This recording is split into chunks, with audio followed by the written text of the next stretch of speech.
Ongole Mahanadu grand success వెనుక ఎవరున్నారు? MLA అవ్వాలనే కోరిక తీరుతుందా? ఎమ్మెల్యే అన్నతో రాజకీయ వైరం నిజమేనా? పార్టీ అధినేత పెట్టుకున్న నమ్మకాన్ని చైర్మన్గా నిలబెట్టగలరా? మాజీ మంత్రి మనవడు అనే బ్రాండ్ నుంచి పూర్తిగా బయటకు వచ్చినట్లేనా? సొంత నియోజకవర్గంలో పార్టీ హ్యాట్రిక్ విజయం వెనుక రహస్యం ఏమిటి? దామచర్ల సత్యతో శ్రావణి ఫేస్ టు ఫేస్.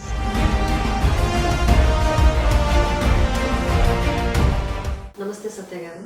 నమస్కారం. బాగున్నారా సార్? బాగున్నా సార్, అసలు ఎలా ఉంది దామచర్ల జనార్దన్ గారు అక్కడ నియోజకవర్గంలో అందరికి అందుబాటులో ఉన్నారా? ఎలా చూస్తున్నారు? యాక్చువల్గా చెప్పాలంటే జనార్దన్ గారు రాకముందు 2 సార్లు అక్కడ తెలుగుదేశం పార్టీ గెలిచింది. ఈయన వచ్చినాక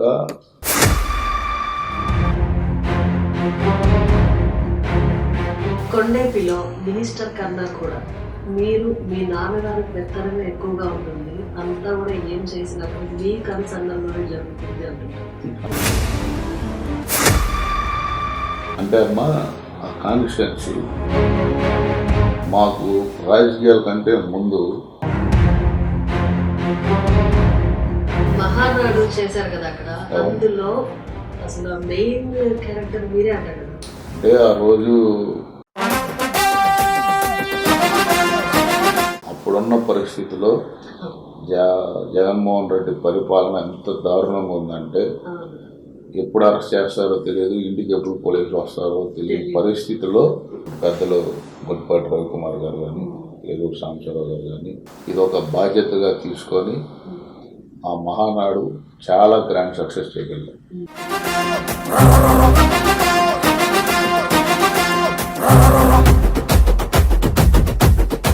జగన్మోహన్ రెడ్డి గవర్నమెంట్ లో ఎలాంటి ఇబ్బందులు రాలేదు, అసలు మహానాడుకి అడ్డుకోలేదా? వాళ్ళు ఒంగోలులో ఫ్లెక్సీలు చించేశారు. పర్మిషన్ ముందు మినీ స్టేడియంలో మేము మహానాడు పెడదాం అనుకుంటే అక్కడ పర్మిషన్ ఫస్ట్ ఇస్తామని చెప్పి లాస్ట్కి వచ్చేటప్పుడు పర్మిషన్ రద్దు చేశారు. అన్ని విధాలుగా ఎన్ని బాధలు పెట్టాలో అన్ని విధాలుగా ఇబ్బందులు పెట్టారు. ఎమ్మెల్యే టికెట్ కూడా రాసించారు. జనరల్గా ఎవరైనా రాజకీయాలకు రావాలనుకున్నప్పుడు మాది రిజర్వ్ కాన్స్టిట్యున్సీ కొండేపి. మీకు జనార్దన్ గారికి పద్దాకు ఏదో ఒకటి విభేదాలు వస్తూ ఉంటాయి. ఒంగోలు కాన్స్టిట్యున్సీలో మేము ఇంటర్వ్యూ రావున్నాం. కొండేపిలో లాస్ట్ టైం ఒకసారి మీరు ఎమ్మెల్యే టికెట్ కోసం ఆశించారు. టికెట్ రాకుండా పోవడానికి జనార్దన్ గారి పాత్ర కూడా ఉంది అంటుంటారు. నేను అడిగినట్టు జనార్దన్ గారు కూడా తెలియదు. నేను డైరెక్ట్గా చంద్రబాబు నాయుడు గారి దగ్గరికి వెళ్ళి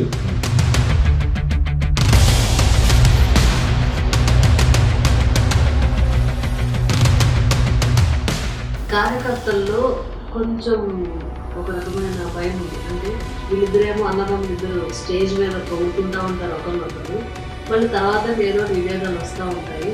ఈయనతో మంచిగా ఉంటే ఈయనేమనుకుంటాడో, మళ్ళీ అతనితో మంచిగా ఉంటే అతనేమనుకుంటాడో అనే ఒక కన్ఫ్యూజన్ ఉంది.